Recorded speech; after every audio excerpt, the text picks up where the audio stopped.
ver se ele está aqui já. Peraí. Manda ver. Peraí. Deu nosso amigo. E outra, aproveitar enquanto o Erwin tá achando o pessoal, agradecer, né? Todo mundo que tá assistindo a gente, quem sabe, né? Sexta-feira, 8h30 da noite. Olha o nosso Então, amigo aí, ó. todo mundo sabe que a causa é tão Boa importante noite. assim. Opa! Falou, Bianco. Tudo bem, Boa amigão? noite, gente. Prazer, satisfação. Boa noite, Thiago. Boa noite, doutor. Boa noite, amigão. Boa Primeiro eu noite. quero te agradecer. Sexta-feira aí, você abraçou a nossa causa. A gente se conheceu brevemente lá em São Paulo, no Prêmio Gênios da Atualidade. E o Lobianco, com muita generosidade, né? Fiz um pedido, ele aceitou prontamente. O homem que eu não sei como é que ele tem 24 horas de vida, viu? Que ele tem 11 livros escritos, já passou por todos quanto é programa e jornal que você possa imaginar, sempre com sucesso. O pessoal briga pelo passe dele, viu, Tiagão? Hoje eu tive na Bandeirantes, o Lobianco, com a Gardênia, fazendo o programa Vem com a Gente. Talvez a gente comece lá uma parceria, lá uma vez por semana, fazer uma participação com o tema da psiquiatria. Quando eu falei que ia fazer uma live com você hoje, o pessoal da Bandeirantes lá, todo mundo te mandou um abraço. Você é um cara muito querido. Então, só para deixar isso registrado. Deixar o Tiagão te dar uma boa noite aí, né, Tiagão? Bom, antes de mais nada, muito boa noite. E logo que você entrou, eu estava até agradecendo a todo mundo que está assistindo a gente, né? E você também, porque, poxa, sexta-feira à noite, esse horário é quem realmente, né, está aí pela causa.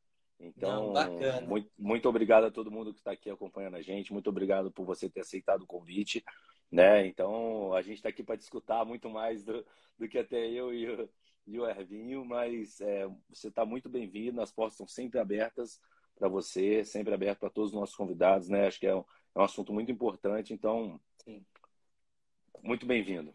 Eu que agradeço assim, o convite. Confesso que é um tema que me interessa muito. Há pouco tempo eu tive que estudar melhor sobre isso, até para entender o que estava acontecendo comigo.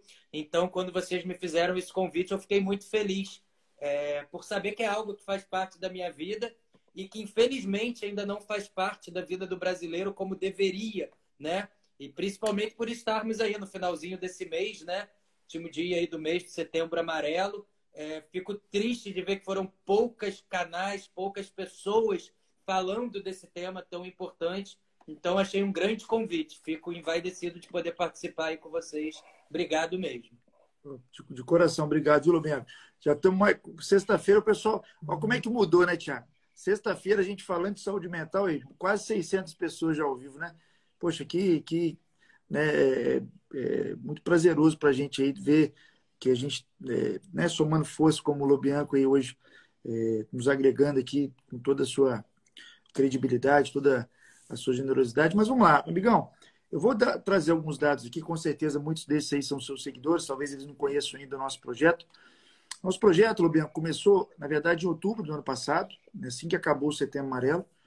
Eu convidei o Thiago, meu amigo de infância, eu sou médico psiquiatra aqui pela FRJ no Rio, e o Thiago tinha terminado, né, a brilhante carreira dele, o maior medalhista do Pan-Americano, enfim, então sem palavras aí para descrever esse nosso ídolo.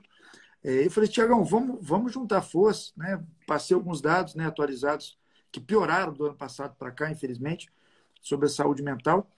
E o Thiago, ele entra aqui muito, Lubenco, representando o esporte. Sim. Porque a atividade física e a psicoterapia, nos casos leves, eles são suficientes para conseguir resolver grande parte das patologias da saúde mental. O problema é que, como as pessoas não falam disso, elas nem sabem como é que é o diagnóstico. Né? Estamos entrando agora em outubro, né? Outubro Rosa. Super importante. O que é Outubro Rosa? É ensinar, principalmente as mulheres, apesar do câncer de mama poder também acontecer nos homens, a fazer um autoexame para pegar o quê? No início. Para você poder evitar uma cirurgia mais radical, para você poder evitar, reduzir a mortalidade. E quando a gente fala de mortalidade, não existe complicação pior do que a complicação na psiquiatria. Por exemplo, se eu tenho uma hipertensão e ela complica, eu vou infartar, infelizmente. Ok, um infarto, infelizmente muita gente morre, mas tem tratamento, né? Principalmente se chegar a ser no hospital. E o suicídio? O suicídio não tem, você morreu. É a pior complicação que tem. Então não tem como não falar disso. E os dados, Lubianco, só para te atualizar, são muito preocupantes. Por quê? a gente teve, de 20 anos para cá, o Brasil está na contramão do mundo, dos principais países. Por quê? Os principais países ou estão estabilizados ou estão reduzindo as mortes anuais. O Brasil saltou de 7 mil mortes anuais 20 anos atrás para 14 mil mortes 20 anos depois. Ou seja, está piorando cada vez. Isso sem contar a pandemia, tá? Que a pandemia ainda estão começando a surgir os dados, né? Está muito precoce ainda. Não são dados com pesquisas muito grandes, né? Apesar dos atuais mostrarem isso, ou seja, não teve tanto aumento comparado ao que já vinha vindo, que já era gritante, né? E pasme, Lubiano, mais de 90% dessas pessoas que infelizmente chegaram ao ato fatal tinham alguma patologia psiquiátrica, por isso que a gente está falando disso, né? E mais da metade delas não sabiam que tinha uma patologia na hora do ato fatal ou não estavam em tratamento por não ter assistência no saúde pública, por não ter informação ou por preconceito, por não buscar ajuda no momento correto. Então, quando a gente traz uma pessoa como o Lubiano, que é uma pessoa super respeitada, admirada, e ele pode trazer um pouco da história dele, como a gente vem fazendo, né? Com os atletas, com o Giba, com o Diego Poli, com a Maitê Proença, Suzana Vieira, enfim, todos eles podendo contribuir ou com uma história pessoal ou com uma temática que tem a ver com a vida dele. Eu tento fazer sempre, né, tentando uma linguagem acessível para a população, conectar com quem está passando por isso e ver que pessoas de sucesso, como o Lobian, como todos esses que a gente citou, podem ter alguma patologia na saúde mental, como qualquer outra, que não deixou de ser a pessoa que tem o sucesso, admirado, como sempre foi. Então, o nosso sonho, né, no mundo ideal, é a gente conseguir em cada live dessa tocar uma única pessoa, já valeu a pena, né, todo o esforço, e principalmente conseguir ensinar a população, assim como o rastreio do câncer de mama, assim como o infarto, os sinais precoces, porque se a gente consegue sair do moderado e grave, que aí já não tem jeito, tem que entrar com remédio, para o leve, além de evitar sofrimento, você gasta menos dinheiro, você sofre menos, você diminui o risco de suicídio. Isso realmente está provado que acontece. Então, queria escutar um pouquinho, Lobeco, em relação, até pelo meio que você trabalha, né? Muitos seguidores aqui entendem que os famosos, pessoas que estão sempre numa vida glamurosa, vamos colocar assim, parece que assim, eles não podem entrar em depressão, eles não podem nunca ter esse sofrimento. Quem quisera eu ter o sucesso que eles têm. Como é que você vê de perto aí a classe, né, dos artistas, a classe em relação a essa temática? Realmente, eles são pessoas diferenciadas, não têm esses problemas, ou, pelo contrário, né, eles são seres humanos aí como todos nós? Deixa eu só botar um ponto antes do Lobianco só colocar, só para eu não perder um pouquinho o pensamento, que o Lobianco falou uma coisa interessante e o Erwin também. O Lobianco falou sobre a questão da informação do Setembro Amarelo. Concordo plenamente com você. E quando o Erwin falou sobre o Outubro Rosa, peço até desculpa a todos que estão vendo a gente, mas assim, Erwin, há quanto tempo a gente já está com essa campanha do Outubro Rosa acontecendo? Já faz alguns anos. Muito mais do Setembro Amarelo. Sim. Então, eu acho que o que acontece? Eu concordo com os dois, só que assim, do mesmo jeito que lá atrás o Outubro Rosa começou... Setembro Amarelo começou em 2014, é muito precoce. E graças ao nosso presidente Antônio Geraldo, que teve uma live com a gente, com a Sociedade de Psiquiatria, que está empenhado, se esforçando para melhorar tudo isso. Inclusive, participou aqui com a gente, né, Tiagão? Com certeza. É aí que eu quero chegar um pouquinho. Eu acho que, assim, por mais que às vezes a gente queira que as coisas aconteçam da noite para o dia, coisas, às vezes, elas levam tempo. Então, do mesmo jeito que a gente está agora, eu acho que a gente está também, de alguma maneira, servindo como exemplo, que eu sei que eu e o Erwin, você, Lobianco, e os convidados, a gente não vai mudar esse Brasil inteiro. Mas, ao mesmo tempo, a gente começar a servir de exemplo e isso começar a se expandir, esse é o nosso objetivo.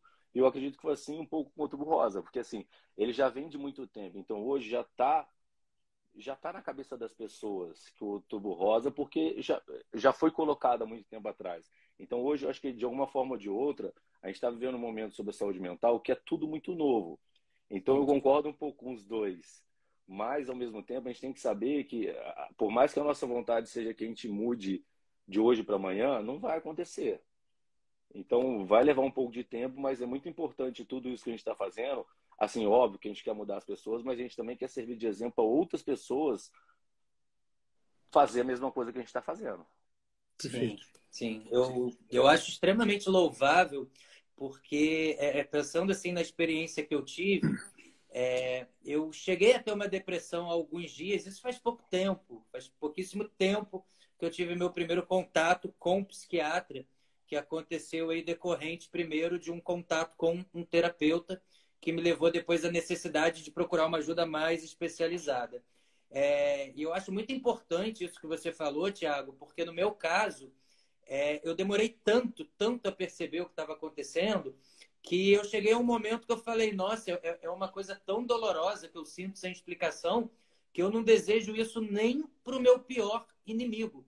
Então eu fico pensando que se por meio dessa live, pelo menos, como o doutor falou, uma ou duas ou três ou 100 pessoas puderem ser tocadas, independente do tempo, né, que isso leva para ter uma projeção e poder mudar uma realidade, a gente pensando num cenário macro, uma ou duas pessoas, se puderem não sentir o que eu senti um dia, para mim já pode salvar uma vida, assim, sem a menor cerimônia. Então, acho muito louvável vocês estarem plantando uma semente para que isso possa se replicar, se descentralizar, né? E outras pessoas replicarem esse exemplo. Então, deixo aqui meu parabéns para vocês, porque, de fato, as pessoas não têm noção de como isso é sério, de como isso pode se tornar agudo, por uma simples falta de percepção, né? Do que está acontecendo. E de informação também, né? Acho que Sim, não só percepção, porque às vezes você está sentindo uma coisa, só que você não sabe o que que é. sim, Você não sim. sabe o que que é. Você está ali, você está na dúvida. Não é porque assim, você não está gripado, você não está com o braço quebrado, você não está com problema no coração, só que você está com alguma coisa e você não sabe o que que é. Muito por causa de Sim. informação.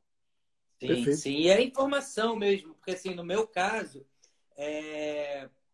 eu precisei ter coragem para reportar o que eu estava sentindo, primeiro para pessoas que eu considerava da minha confiança, amigos, né? Pessoas que eu não teria vergonha nenhuma em falar o que eu estava sentindo, para que essas pessoas pudessem olhar no meu olho e falar: olha, eu acho que é depressão, eu acho que é depressão.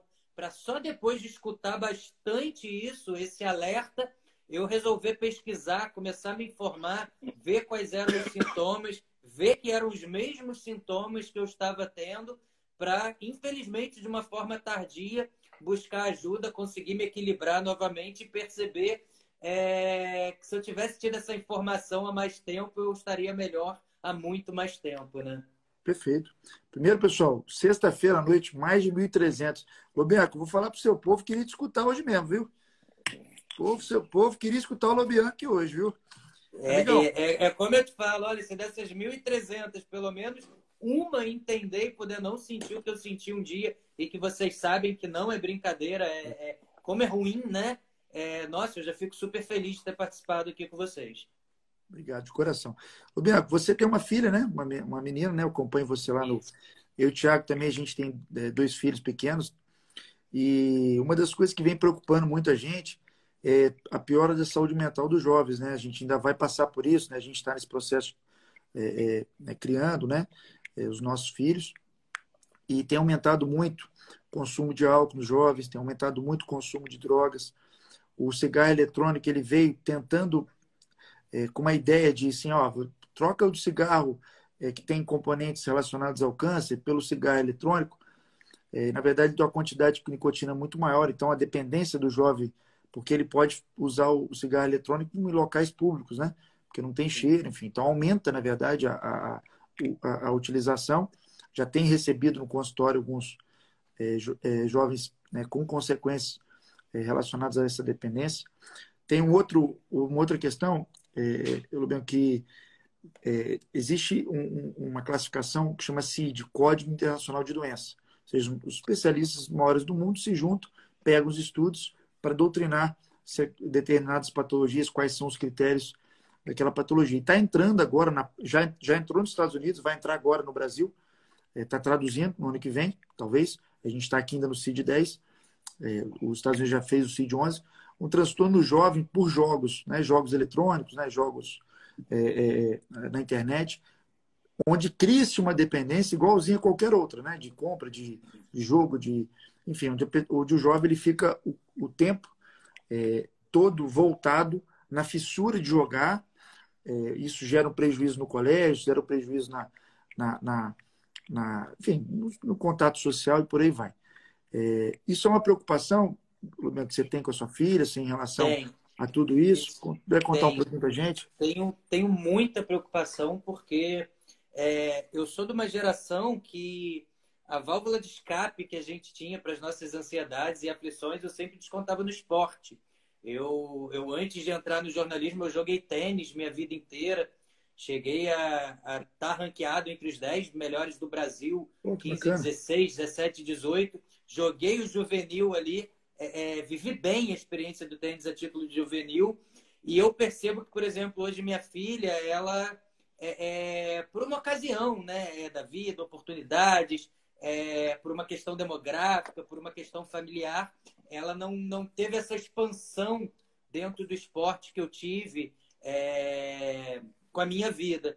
E passou sim a me preocupar quando eu percebi minha filha muito no celular, né? Muito no celular e como você falou, eu vendo que ela estava se privando de algumas situações a nível de relacionamento social, né? Até com o pai, né? Até com as pessoas ali que estavam com a gente e muito celular, até que eu comecei a identificar que talvez uma timidez por parte da minha filha acentuava ainda mais o uso do celular e que isso me levou uma atenção muito grande para saber, será que ela está ali no celular porque ela está feliz em estar jogando ou porque ela está fugindo de alguma situação que a gente tem que observar melhor? E ali eu entendi que estava passando do ponto, né? Então, eu percebo que hoje realmente, no início eu pensava, não, todos os amiguinhos dela passam esse mesmo tempo no celular, se é precoce ou não, ela sempre me respondia, mas meus amiguinhos também têm o celular deles, então eu fui a campo ali com a minha filha para saber, né? Porque a gente fica preocupado em deixar com que nossos filhos de repente se sintam peixes fora d'água, né? Até que eu percebi que sim, que todos os amiguinhos estavam muito no celular, na questão dos jogos, mas eu comecei a perceber que isso também estava passando um pouco do ponto, né? Que tava no meio ali das relações, na hora do almoço, na hora do jantar, a caminho de algum lugar, dentro de um Uber, dentro de um carro, pai, me dá seu celular, né?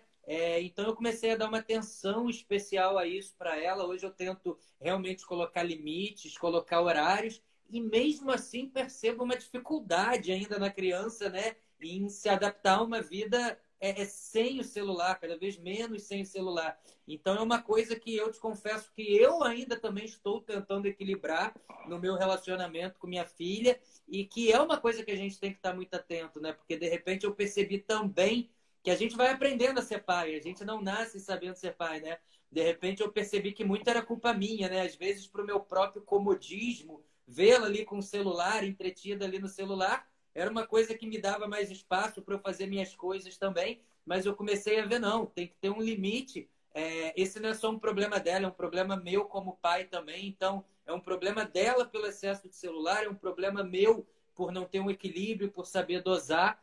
E hoje eu tento encontrar um caminho e que eu ainda tô no meio desse caminho, tentando encontrar. É uma coisa difícil. Minha filha vai fazer 10 anos de idade, né? Então, assim, hoje eu tento colocar limites, tento colocar ali horários, mas ainda tenho uma dificuldade, ainda estou atravessando isso com ela. Perfeito. Lubianco, uma outra questão também que... só para fazer um adendo sobre a tecnologia, uma das queixas que eu tenho uma das principais queixas que eu tenho no consultório é a insônia, né? A gente tem 3 tipos de insônia na literatura. A gente tem a insônia inicial, aquela que a gente deita a cabeça no travesseiro, começa a vir um fluxo de pensamento, demora para iniciar o sono. Temos a insônia intermediária, deito, durmo rápido, só que acordo várias vezes durante a noite. E temos a insônia terminal, deito, durmo, só que acordo antes da hora desejada. Para cada tipo de insônia, a gente pensa numa determinada patologia e para cada tipo de insônia tem um medicamento, né, mais específico. Independente de medicamento, existem medidas chamadas higiênicas do sono, que são medidas simples, né, que todo ser humano pode fazer para tentar melhorar isso. Mas sabe um motivo por que tem aumentado tanto a insônia? Na década de 80, quem tinha uma condição financeira melhor, tinha uma televisão na sala de casa, né? Na década de 90, que as pessoas que tinham uma condição financeira melhor, colocavam uma televisão, aquela 14 polegadas, né? No quarto. A partir do celular, do tablet, quanto mais evoluiu, né, a tecnologia, mais a gente foi levando o celular e o tablet, o computador para a cama, né? Assim, mexer lá na cama. Enfim. Quanto mais essa luz, a luz, né, foi chegando perto da retina do olho, menor a produção de melatonina, que é o principal neurohormônio que induz ao sono. E o que os americanos fizeram, Lobianco? Não, continua comprando aqui iPhone, continua comprando, mas toma aqui a melatonina para repor. Porque essa luz perto do olho, diminuindo essa produção de melatonina, dificultava iniciar o sono. Então, virou um dos suplementos mais consumidos no mundo hoje, a melatonina. Você vê, olha como é que as patologias vão mudando de acordo com essa evolução, né? Então, isso que você colocou dessa dificuldade é a mesma que eu tenho com meu filho, acredito que é a mesma, a gente já conversou sobre isso, e é a mesma que a gente recebe das pessoas aqui no dia a dia. Por isso que é muito importante a gente trazer pessoas, né, como o Lobianco, que são, né, referências aí nacionais, enfim, pessoas admiradas, para a gente ver que é difícil para todo mundo. Né? Ninguém é peixe fora d'água, né, Tiagão? E eu queria aproveitar, Lobianco, acho que você tocou num assunto que, poxa, ele é muito... muita discussão que já envolveu essa coisa de jogo eletrônico, junto com esporte, etc. Eu acho que você tocou numa coisa com esporte e jogo, que é o seguinte. Mas desculpa todo mundo que eu vi aqui, é a minha opinião e acabou, tá? Eu tenho duas opiniões sobre os jogos eletrônicos perante a esporte. Eu sei que hoje em dia tem muita coisa onde estão querendo colocar os jogos eletrônicos como se fosse um esporte. Tudo bem. Financeiramente, acho que é uma coisa que hoje está girando muito, né? Todo mundo sabe.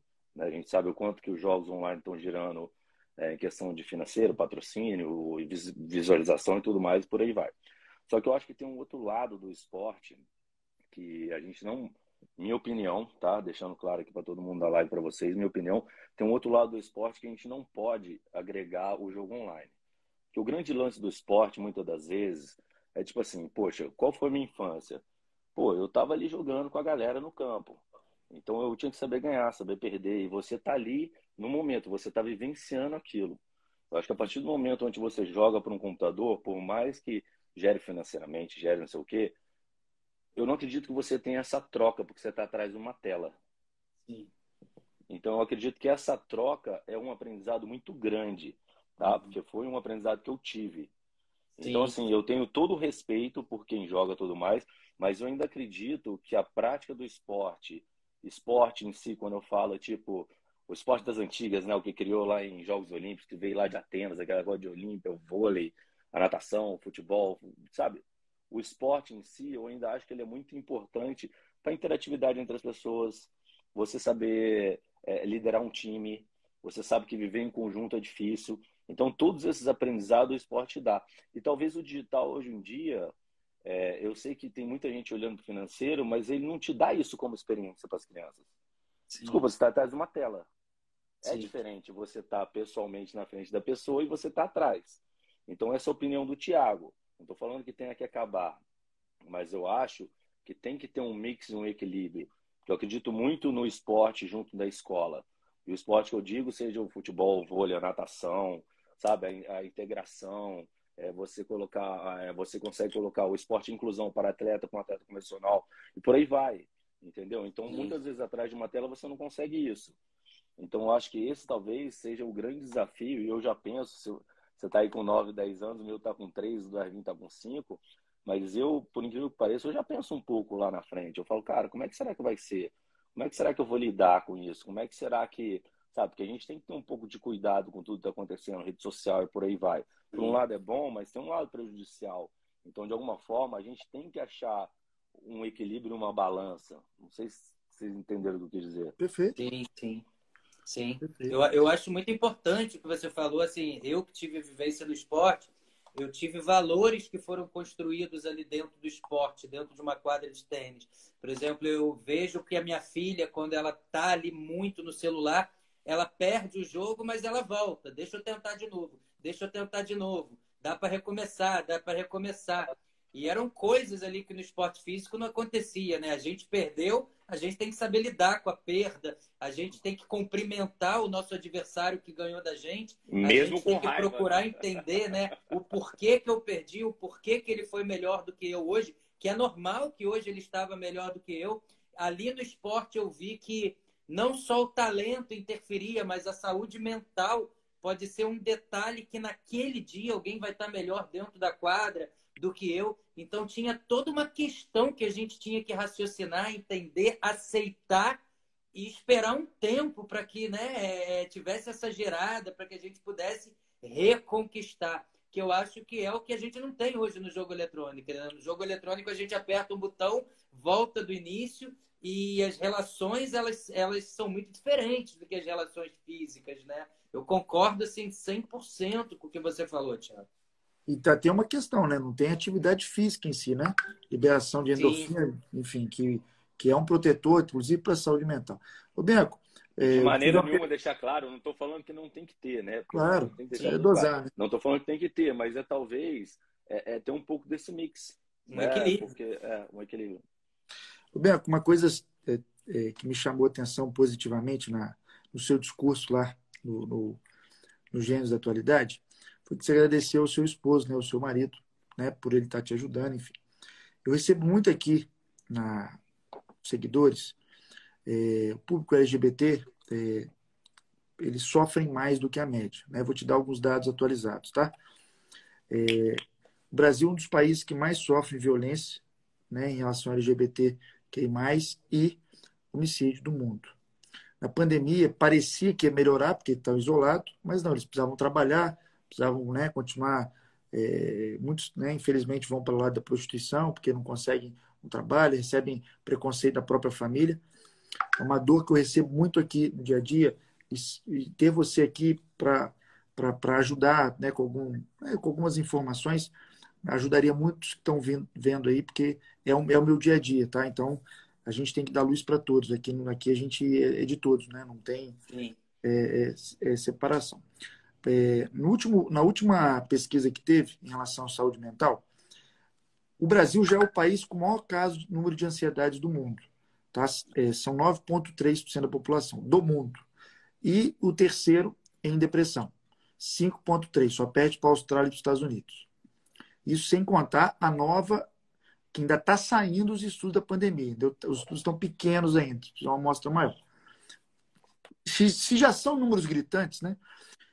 Na população LGBT, desses números, eles têm 3 vezes mais transtornos de ansiedade do que a população não LGBT, 2 vezes mais transtornos depressivos e 5 vezes mais transtorno de estresse pós-traumático. Só fazendo um adendo, o que é o estímulo do transtorno de estresse pós-traumático? A gente fez uma live aqui com o Lars Grael, nosso medalhista olímpico também, velejador, em relação ao acidente, felizmente, que ele teve, né? Ele amputou a perna direita. A gente tem 3 tipos de estresse dentro, né, possíveis, né? O luto, né, que infelizmente é a perda por morte de um ente querido. A gente tem um chamado adaptação, que é toda alteração aguda em algum segmento da vida, menos a perda por morte, a separação, a perda de emprego, por exemplo. E a gente tem um chamado reação aguda ao estresse. Reação aguda ao estresse é quando o estímulo tem a ver com iminência de morte. Um assalto, um estupro, uma violência, como infelizmente aconteceu lá com Lars Grael, onde 8 a 9% da população pode desenvolver um transtorno uma hipermnésia seletiva, ou seja, a vida passa a girar sobre a cena da violência ou um abafamento emocional, ele tende a evitar situações, pessoas que lembrem o evento, infelizmente com uma violência maior no público LGBT, comparado, né, a quem não é LGBT, a tendência é ter pior esse transtorno. Então, resumindo, tem um público que tem maior preconceito, tanto em casa quanto da população, uma população que tem dificuldade em conseguir empregos, por isso que muitas vezes eles acabam indo para o lado da prostituição. Estou generalizando, estou dizendo que são dados estatísticos, que tem potencial ainda maior de morte, de uso de drogas, de uso de álcool, e a saúde mental ainda é pior do que a média. Então, não poderia deixar de dar luz, né? A gente falou de tantas nichos aqui da psiquiatria ao longo desse mês de setembro, foram quase 10 lives, né? Vai ter ainda com a Adriana Galisteu no dia 3 de outubro, lá na Fazenda, para justamente mostrar que não vai acabar, nós vamos continuar fazendo. Conto com o seu apoio, viu, Bento, para continuar aí nos ajudando. Eu queria que você falasse um pouquinho, né? Ou seja, você deve ser uma referência, você é um cara de sucesso, um cara admirado, um cara que trabalhou em todos os jornais, casado, enfim, uma vida que muitos, talvez, da LGBT gostariam, né, de ter parecido, não comparando, mas enfim. Você recebe muito, assim, questionamentos, perguntas, até no próprio programa da Sônia Abrão, que a gente vê muito temas relacionados ao preconceito, temas relacionados à minoria. Fala um pouquinho para a gente, como é que você vê o público LGBT em relação à saúde mental? Olha, eu vejo realmente que assim, a minha percepção do contato com essas pessoas do público LGBT, elas vão totalmente de encontro ao que você fala.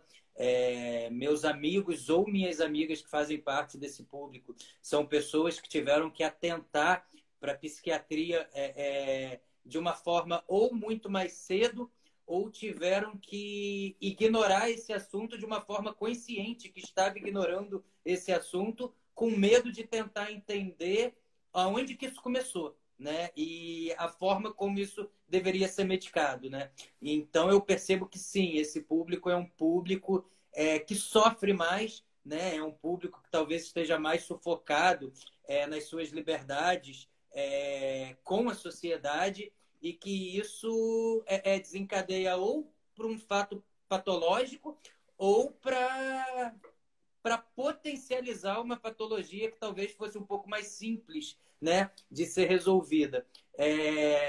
E agora eu vou falar assim da minha experiência, né? Eu sempre fui de uma família muito tradicional, onde não tive liberdade de falar abertamente desse assunto. Então, durante muito tempo, arrisco a falar para vocês que até 2 anos atrás eu tinha quadros depressivos, mas eu achava que talvez poderia ser por uma questão de uma sexualidade que eu não falava abertamente, né? Então eu pensava, talvez essa minha depressão, esse meu vazio, essa sensação, essa angústia, seja justamente por ver pessoas podendo viver isso de uma forma livre, sem preconceito, e eu não. Até que eu resolvi realmente me expor, resolvi assumir toda essa questão da minha sexualidade, assumir a questão do meu companheiro, e isso foi muito importante no meu caso para ver que depois de ter feito tudo isso, eu ainda continuava sentindo essa angústia, eu ainda continuava sentindo essa patologia, né? Então, para mim, tem muitas pessoas que talvez conseguem resolver essa questão, conseguem, de repente, perceber que não era depressão quando conseguem atingir essa liberdade, mas para mim foi muito importante poder ter essa liberdade para perceber que o meu problema era muito maior do que eu achava, né? Talvez se eu não conseguisse superar essa questão do preconceito, eu não conseguiria entender que eu tenho algo que se sobrepõe a isso e continuaria utilizando essa desculpa como algo, isso, eu não estou podendo ser eu mesmo, então o dia que eu puder ser, isso vai melhorar, né? Então eu acho que é muito importante o apoio familiar, o apoio dos amigos, o apoio de um psiquiatra, de uma terapia. No caso, foi um conjunto de tudo isso que eu tive para conseguir ter a liberdade, ter a vida que eu achava que eu sempre tenho o direito de ter, mas é mais importante perceber que a minha patologia estava além disso, né? Então, eu acho que são muitas questões que vem em primeiro lugar essa questão da nossa liberdade. Se a gente não tem liberdade para a gente ser nós mesmos, nós não vamos ter liberdade também para entender de verdade de onde que vem o que a gente sente, né? Eu acho que, claro, durante tantos anos que eu me sufoquei com isso, acho que eu potencializei algo que eu já tinha, né? Mas achava que era decorrente disso e não era. E essa liberdade de poder assumir, de poder ser eu mesmo, eu percebo que potencializou algo que eu já tinha e digo potencializou porque depois que eu obtive tudo que eu sempre quis em relação a isso, eu continuei entendendo que eu ainda sentia aquela angústia, eu ainda sentia aquelas coisas. Mas se eu não pudesse ter essa liberdade, isso não teria me levado ao tratamento, né? Não poderia, bom, não era isso. Agora, então, deixa eu marcar uma consulta para ver de onde isso está vindo, né? Porque essa etapa foi vencida, mas não é propriamente disso aqui. Então, eu acho que o público LGBT é um público muito privado de poder ter essa liberdade para poder entender o que desencadeia as patologias que talvez são patologias que são de todos os públicos, né? Mas que a gente acaba se privando aí de poder ter uma liberdade de estudo maior ou fechando uma conclusão ou sufocando uma conclusão e não entendendo melhor o que acontece com a gente. Perfeito, Ô perfeito. Lobianco, deixa eu só encaixar uma coisa, ver que você acha que eu vou te comentar. Você acha que ao mesmo tempo, beleza, a liberdade eu sei que é difícil e tudo mais, você acha que ao mesmo tempo, do mesmo jeito que a gente acha, tá? Vê a colocação, vê se faz sentido. Ao mesmo tempo que a gente acha que a internet dá uma liberdade pra gente de muita coisa, você acha que talvez desse lado, de alguma maneira ou de outra, do mundo do que a gente está vivendo hoje, ela também te trava? Porque hoje em dia você tem que pensar Totalmente, 10 Thiago. vezes o que você vai postar. Então, do mesmo jeito que Totalmente. você fala que você tem a liberdade, talvez isso possa estar travando muita gente porque não sabe qual vai ser a reação do online. Sim, sim. E é muito dolorido isso, Thiago, porque são dois lados que são completamente iguais em termos de consequência.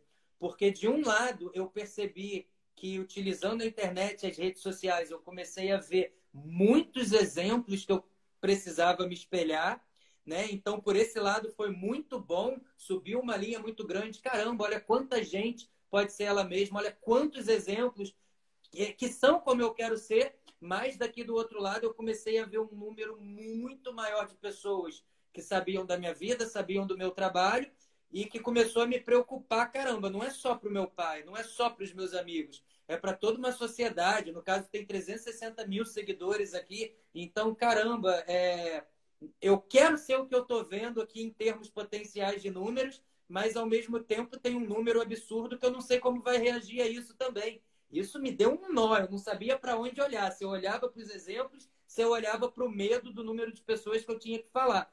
Então, assim, a internet, principalmente quando a gente fala do segmento de celebridades, e aí voltando à pergunta que o doutor me fez no início desse assunto, se você acha que essas celebridades sentem o que nós sentimos, eu acho que sim, porque senão isso não estava nesse número estratosférico, colocando o Brasil nesse patamar. Mas eu acho também que as celebridades, talvez, elas tenham até uma dificuldade maior para tratar essa questão, porque hoje a gente tem uma cobrança, muitas vezes, que quando a gente para se observar de verdade, a gente, caramba, eu estou vendendo uma imagem que não sou eu, né? Eu estou sendo obrigado a vender uma imagem que não sou eu, e ali, muitas vezes, eu me questionei, assim, me olhando no espelho, eu fiquei pensando em muitas artistas, muitos atores, muitos cantores que têm uma exposição midiática muito grande, pensando, será que quando eles se olham no espelho, eles também não entendem que estão vivendo uma mentira, assim como eu estou entendendo, só que numa proporção muito pior do que a minha, porque eles têm uma exposição midiática de milhões. Então eu comecei a tentar que, caramba, talvez para esse público que tem uma exposição midiática muito grande, seja até mais difícil, né? Seja até mais potencializada essas patologias, porque tem cobrança do público, tem cobrança de assessor, tem cobrança de contratos publicitários, tem cobrança de segmentos muito grandes. Uma das coisas que a gente está mais acostumada a escutar é o tempo que atores demoraram a se assumir ou falar abertamente da sua sexualidade para não perder um perfil de galã na televisão, né? Porque o público, não adianta, relaciona isso. Então eu fico pensando assim que deve ser pior para algumas pessoas. Quanto mais fama elas têm, mais difícil de encarar isso. E aí eu acho que vai de encontro com o que você falou também, Thiago. É uma exposição que aumentou, ao mesmo tempo que a gente ganhou mais exemplos também para se encorajar. É uma dicotomia que muitas vezes eu já quase surtei, assim, para que lado eu olhava. E é muito doido porque você, do mesmo jeito, você acaba ficando naquele meio campo. Porque do mesmo jeito que a internet ela te abre um mundo para você dar a sua opinião, ela de um outro lado, dependendo da tua opinião, ela te prende. Ela Sim. te vira uma prisão. Sim. Então, você fica naquela, o que será que eu faço? Aí você vê como é que é curioso, né? Quando a gente começou a fazer, né, as lives, né, enfim, com os convidados, a gente nunca imaginou, né, Tiago, que escutar o que o Lobianco falou que faz todo sentido. Na verdade, é até pior. Pensa bem, a gente fica pensando assim, por exemplo, o Giba, a gente fez com o Giba, né? E o Giba contou passa um pedaço da vida dele, que o Thiago também cita esse exemplo dele, mas o Giba coincidentemente, estava na casa da mãe dele, mostrou as medalhas, né? Que ele conseguiu uma medalha de ouro, primeiro, em 2004, depois ele fez 2 pratas, né? Aí o Thiago puxou o assunto, falou assim, olha, falou assim, imagina você ser o 4º melhor psiquiatra do mundo. Pô, você sairia, né, nas mídias, o Lobianco, o 4º maior jornalista do mundo. Quando o Thiago ficou, né, Thiagão, em 4º, as primeiras 2 E Olimpíadas, várias vezes, né? aí a mídia vinha assim, ó, Thiago decepciona e fica em 4º. Né? E aí depois ele foi lá e conseguiu, enfim, a medalha está aí em cima do Michael Phelps, amigo dele. E o Giba falou muito parecido. Você vê como é que bate as histórias. Falou assim, olha, eu ganhei a medalha de ouro, depois foram 2 de pratas. Que sim, você ganhou a medalha de prata na Olimpíada, você ganhar um torneio de tênis, Lobianco, aí, na cidade é uma coisa que você vai ficar feliz. Né? Ganhar a medalha de prata. E aí, de novo, ele falou assim, ó, eu fui crucificado por não ter conseguido manter os ouros. Então, assim, é uma pressão. A cobrança aumenta, né? Quanto maior a conquista, mais a cobrança aumenta. Pois é. E na quarta-feira a gente fez com a Suzana Alves, né? A Suzana Alves, ela contou, né, que na época da tiazinha, na época que ela viveu vários momentos de, talvez, eu vi uma reportagem que ela chegou, não tinha internet, né, WhatsApp, ela chegou a ser a pessoa que mais recebia cartas por 1 ou 2 anos seguidos de fãs, né? Então, assim, ela chegou no auge, várias vezes ela ia para trás, auge e voltava. E ela colocou que muitas vezes ela recebia um cancelamento, que não tinha essa palavra, que agora quem está na internet, né, pessoas que não são da mídia, mas são na internet, influenciadores, estão começando a sentir o que ela sentia lá atrás. Porque ela se expunha muito, né? Tinha poucos que se expunham como ela, e os influenciadores, não. O influenciador tem 2 milhões de seguidores, né? Então, assim, dá quanto isso no Ibope? 2 milhões de vendas. Isso é uma coisa que eu falo também, né? O Ervinho, ele acompanhou minha carreira inteira. E, tipo assim, óbvio, se tivesse Instagram na minha época e tudo mais. Mas, assim, a gente, na verdade, na nossa época lá, o Instagram era TV. Sim. Então, hoje, eu falo muitas das vezes, tipo assim, pô, é legal, mas eu já aprendi que você tem que ter um cuidado. Porque, assim, durante o momento é muito bacana. Só que a gente não tá no bacana o tempo inteiro. E quando vem a pancada vem de jeito. Sim. Então, eu acho que a galera também da rede social, como foi um boom muito grande, que a gente está falando que o boom maior foi a partir de 2017 ali. 2017, 2018 que veio. Pandemia também, a pandemia fez muito. Então, daqui a pouco, o pessoal vai ver que é difícil você começar a abrir mão da sua liberdade também. Então, tem esse outro lado. Então, tudo tem uma balança. Tem o tempo do boom, né? Mas tem o tempo da passagem desse boom e o tempo depois da normalização. Isso numa era digital, isso é muito, muito complicado, né? Eu vejo, assim, mais uma dicotomia em termos de redes sociais com esse assunto, quando quando eu penso nessa história que vocês me contaram de Suzana Alves, da sua experiência como atleta de ponta, porque era uma época, como você falou, só tinha televisão. E a televisão, ela sempre foi um canal de comunicação unilateral, né? Ali você escuta as críticas, mas você não tem como rebater, você não tem como falar na mesma proporção, né? E aí que entra esse cuidado que você falou. Hoje eu percebo que com as redes sociais, o cancelamento ele aumentou muito mais, porque hoje, além dos deuses da internet, a gente tem os professores dos deuses, né? Quer dizer, é algo que realmente o cancelamento é avassalador, mas você também tem uma forma de falar ao mesmo tempo para todas essas pessoas que você não tinha antes, né? Antigamente você absorvia isso e ficava calado. Hoje você toma pancada, mas você consegue observar exatamente de onde ela vem, do perfil de pessoas que ela vem. Então você começa a poder ir se aliviando, né? Diferente de quando essa pancada chegava pela televisão, chegava pelo público e a gente não tinha maneira de entender, fazer uma mensuração de como esse cancelamento estava acontecendo. Mas é muito complicado porque hoje você falar de uma forma bilateral também com um público avassalador, é como você falou, é uma palavra fora do lugar, é uma expressão mal colocada, e às vezes você pensa, é melhor ficar quieto do que falar também, porque tudo pega hoje uma grande proporção, né? Então eu acho que assim, estar medicado é a melhor maneira de você passar ileso por um cancelamento, que de uma certa maneira também é cíclico, né? A internet, ela expõe números em termos de notícia tão grandes que um cancelamento hoje não dura como era um cancelamento de antigamente, que vocês podiam ter sofrido, né? Hoje a gente é cancelado por 24 horas. Amanhã tem uma pessoa nova para cancelar, né? Parece que as pessoas têm necessidade de bater em alguém, mas não eu na acho que é mesma muito pessoa tempo durante livre, muito cara. tempo, né? Eu acho que é muito tempo livre sem fazer nada. Sim, Eu sim. tenho certeza que é isso. Exatamente. A Maite Proença, numa live com a gente, no ano passado, ela, abordando esse tema, ela vamos dizer assim, quis fazer o contrário, né, no bom sentido da palavra. Né? Todo mundo na internet mostra está todo mundo feliz, tudo certo, todo mundo alegre. E ela fez uma peça, o pior de mim. Né? Ela fez a peça o contrário. Como que é? Vamos falar a verdade, né, do dia a dia. E assim, escutar, né, o Tiagão, do Lobian, que hoje é uma das maiores referências, os maiores comunicadores que a gente tem aí, respeitado. Aí, hoje eu fui na Band, só elogios a ele. Hoje ele é uma das pessoas que conseguem mais acessar, né, a comunicação, escutar dele, né, as dificuldades, mesmo não uma pessoa de referência como ele, mostrar que é difícil, inclusive para ele.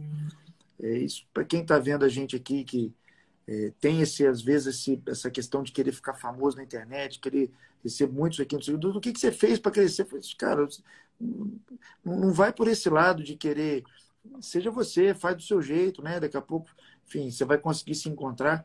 Então, escutar de você, que é uma referência nacional, né, como comunicador, como jornalista, enfim, apresentador, é o que nos move, né, Tiagão? De conseguir aqui, ó, mais de 1.300 pessoas.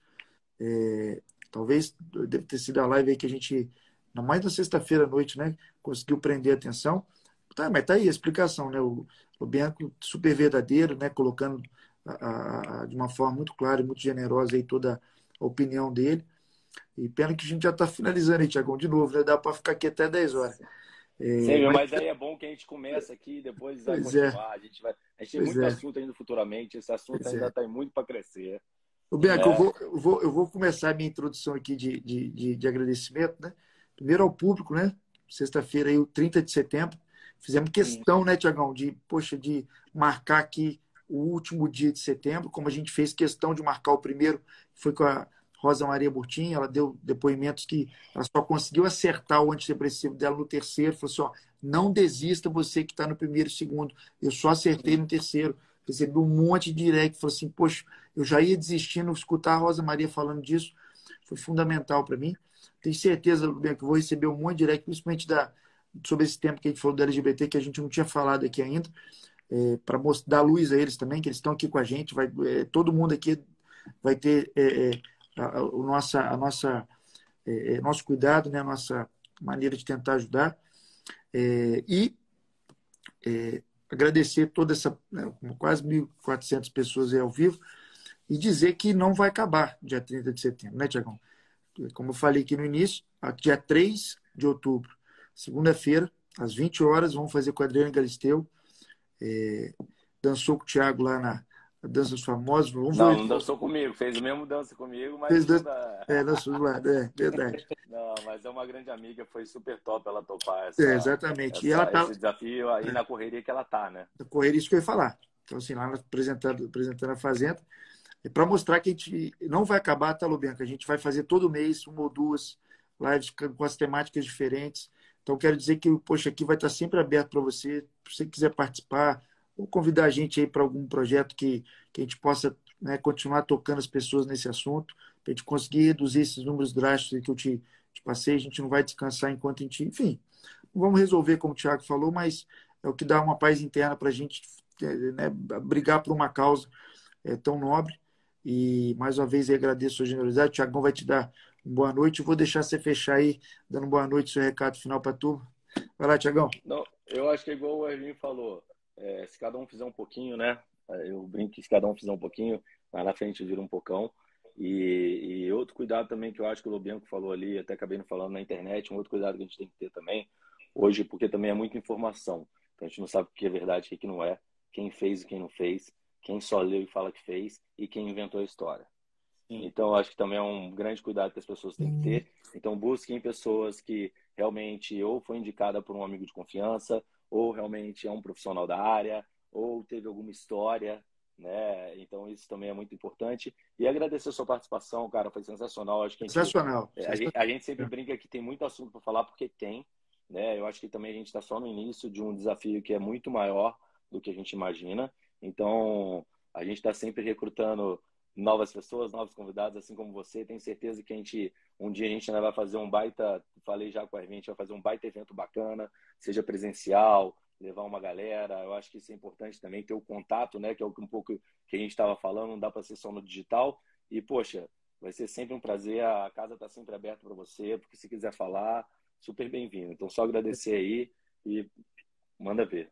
Olha, obrigado, eu agradeço muito. Como eu falei, é um tema que para mim foi muito importante. Estudar esse tema me salvou em vários sentidos. Eu não queria finalizar essa live antes de dar aqui um depoimento sincero para que as pessoas percebam que não tem vergonha, que todo mundo precisa, eu preciso, assim como eu, diversas outras pessoas que possam ser influenciadores de alguma outra forma. O que eu queria mesmo finalizar falando é que 3 coisas realmente me salvaram. Foi ter voltado hoje para o esporte, foi ter entrado numa terapia para me conhecer e ter saído dessa terapia e ter entrado num consultório psiquiátrico. Não queria deixar de falar que hoje eu tomo medicamento, hoje eu estou tomando bupropiona, é a minha primeira experiência com essa medicação. Ainda estou esperando aquele largo tempo, né? Atingir um tempo maior para entender exatamente o que esse remédio pode fazer de bom para mim. Mas eu acho que o principal é deixar essa mensagem. Busquem o esporte, busquem a terapia, busquem a psiquiatria, porque a junção dessas 3 coisas, hoje eu falo que é como uma santíssima trindade para mim. Né? Eu sei que isso ainda vai me levar para uma condição muito melhor, porque eu estou começando, mas eu sei que isso já me levantou e já me tirou de onde eu estava. Então, se alguém puder absorver um pouquinho disso que eu estou falando, vai nessa, se sentir necessidade, que é o melhor caminho, e daí a importância desse projeto de vocês, gente. Parabéns. Poxa, obrigado demais pela... Enfim, sem palavras, né, Tiagão? Por escutar do Lobianco, uma referência aí na área, enfim, tenho certeza que essa palavra, tudo que você falou, vai tocar muitas pessoas, até porque a gente vai conhecendo nossos filhos, eu chamo de filho, nossos seguidores, vai conhecendo, né? E já se prepare que provavelmente vão ter outros convites, tá? Com então, certeza. A gente é cara de pau mesmo, a gente já fala. Assim. Podem contar sempre comigo também. Quero colaborar com o projeto de vocês também, levando esse projeto para artistas que eu conheço, incentivando eles a entrarem em contato com vocês para que eles passem essas experiências para o público, ver que cada vez mais o que a gente está falando é real, é para todos os públicos, e contem comigo sempre. Comigo sempre. De coração, viu? Obrigado pela generosidade aí. Enfim, vamos encerrando aí, porque senão eu não consigo gravar a live se cair. Fechado. Roberto, Deus abençoe aí você, viu, cara? Tudo de bom. Qualquer coisa é só chamar a gente aqui. Pessoal, Obrigado, boa noite. Gente. A gente vai se falando aí. Tchau, tchau.